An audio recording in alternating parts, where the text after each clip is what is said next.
Hey, it's Father John Muir. Welcome to Catholic Breakfast. Delighted this morning to be with Miranda Maciel and Danielle Miranda.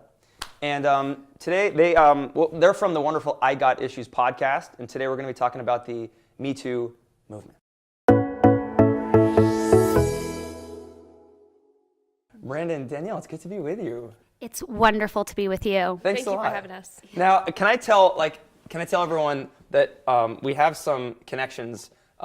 First of all, Miranda, you actually live in the parish where I'm pastor, so I'm technically your pastor. Technically, yes. Yeah. Technically. Yeah. Yeah. So you need to go to church more often. But anyway, and then the second thing is Danielle, 9 years ago, was a senior at Xavier College Preparatory in Phoenix, Arizona, where I was the chaplain. Yes. And I have proof of it. What? Right here.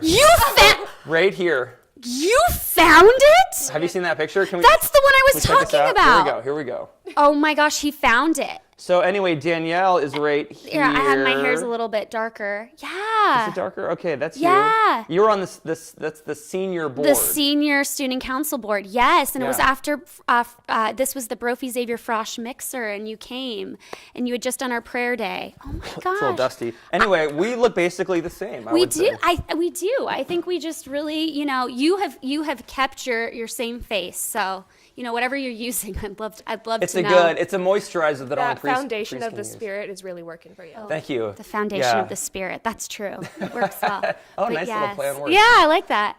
Well, anyway, thanks for hanging out. I'm dying to know what the two of you think about the Me Too movement, #MeToo, enough is enough, time's up. Is in your opinion, I'm sometimes a little unclear what the movement encompasses. Would you say it's just like speaking up against sexual harassment or sexual assault of women in the workplace, or is it bigger than that? I would say it's bigger than that. I think it maybe started out as, speaking up about things that had occurred that no one ever talked about, that women never spoke about, sexual harassment, those types of things. But then it took on a life of its own and such a bigger meaning. And then I think people were all coming out of the woodwork and saying well, this happened to me. And it's really just grown. It happened so fast. Was it the Harry Weinstein Yep, stuff? That Harvey. Was the dam breaking. Mm-hmm. And then it was just like this, this release, this flood of these stories. Yeah. Let me ask you two questions, because I know that you're, with your podcast and reaching out to young adults, men and women, but I know you have a lot of women listeners to your podcast. Too. What do you find that's really resonating with people in this movement? I think the fact that it is Me Too, and it's very general. It's not, Me Too for women or Me Too for men. That's what's, I think, helped it propel and get such a wide audience. I think the people that are backing it up, the names and the different industries that they represent, it started off being in just TV and movie. But the fact that, there's speakers, there's authors, there's bloggers, there's just everyone starting to come up and say, I have an opinion about this too. And the fact that everyone's got a friend or a sister or a mother. So even if you're a guy and you have never experienced this, or you're a woman who's never experienced this, someone in some way has been impacted by it. So you feel a sort of pull to it. I think the idea behind it is very interesting. And the whole, spreading it through social media and using people's stories, authentic, real stories, how short they write about it, someone can relate to it, or just by simply being able to state Me Too, and that's become so generic, everyone knows what it stands for. You're not going to tweet Me Too and be like, oh, I meant Me Too, I ordered coffee today.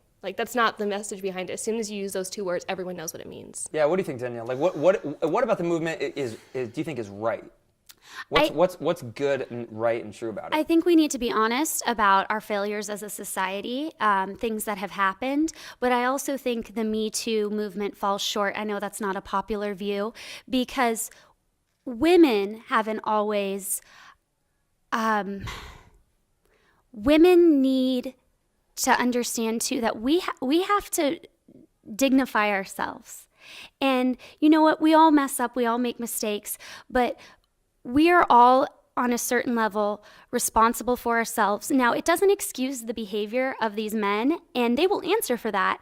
But I do believe that a lot of women want to just kind of complain about this situation, but what are the root causes? And to me, the Me Too movement is a commentary on what the heck has happened in our society, because there's no real understanding of respect for men and women and our differences. And since the beginning of time, these kind of things have always happened, and they've always been wrong, and we would always speak out against them. But I almost feel like now it started this bashing on a certain level, and what we need to do is say, how did this all happen? But I'm fearful that when we figure out how this all happened, truly, we've forgotten morality, we've forgotten God, we've forgotten all these things.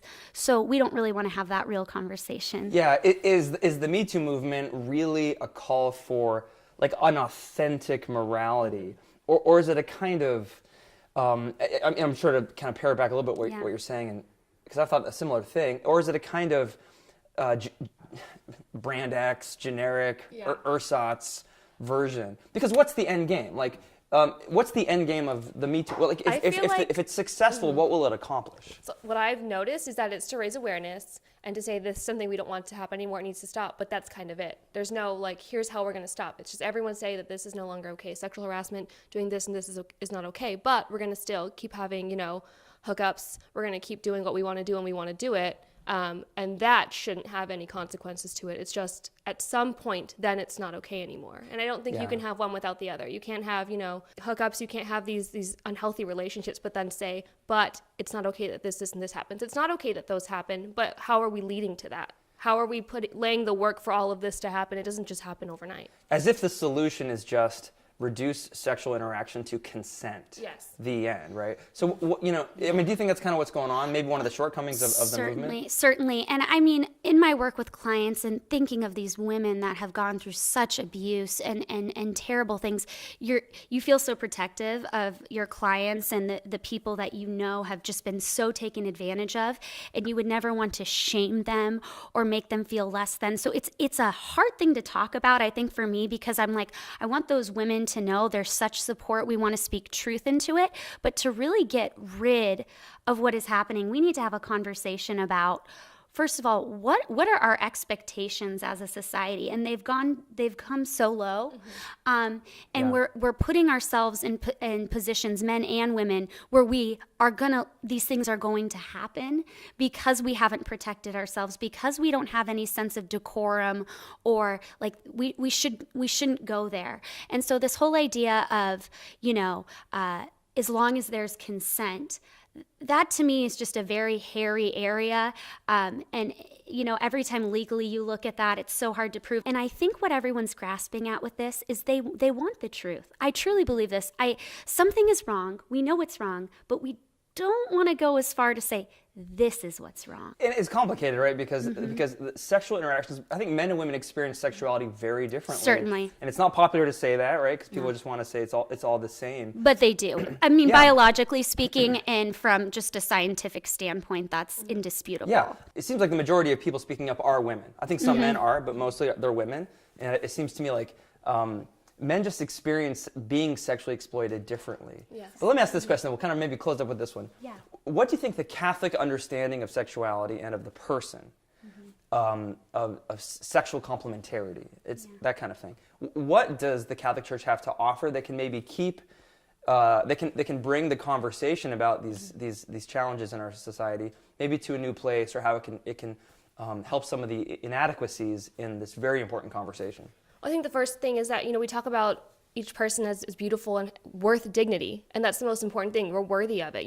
We don't have to do anything to earn it. We have that. We are worth being loved properly. And then there's writing as to what women are called to and what men are called to. There's beautiful saints that have lived such beautiful lives.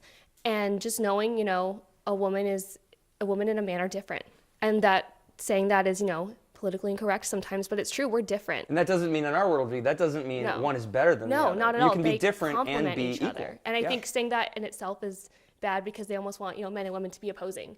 I'm strong enough without. I'm strong enough without. And nobody does this alone. And so I think there's this pervasive feeling now in society that you go it alone. You're a self-starter. You make yourself. That's never happened in the history of the world. God gave us people. He gave us families. Yeah. And so that's a very dangerous idea. And that's why I think people are so depressed and overwhelmed, is they think they have to do this thing all by themselves. The biggest thing I say is, if I don't know who created me and I don't know what the Creator's purpose was for me, I'm going to be really confused with the rest of my life. And so as a woman, if I don't believe that God intelligently created me as a woman, and even if I struggle with parts of that, which is a part of life, we all struggle, if I don't believe that, I'm going to be really lost. And the same goes for men too. But I am so privileged because I have the Lord to go to, and He tells me who I am. And so I don't have to search for it. I know who I am. It comes from God. And I think in a society where God doesn't exist and you make your own person, well, sky's the limit.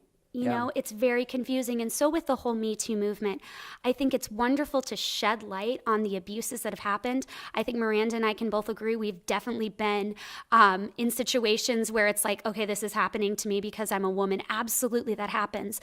But I am so glad that I get to be Catholic and in this church, because the Catholic Church, despite what people may say, values women. And I think if we really want to look at, like, the coolest woman in my mind, St. Teresa of Calcutta, I always call her my girl. That's a woman. That's a woman we all want to be. But we've all gotten caught up in sexuality, sexual acts, and there's just so much more to a person than that. And so with this whole movement, I think it's a starting point, but if we don't know why we were created and we don't know who created us, we're going to be really confused, and hence society in general.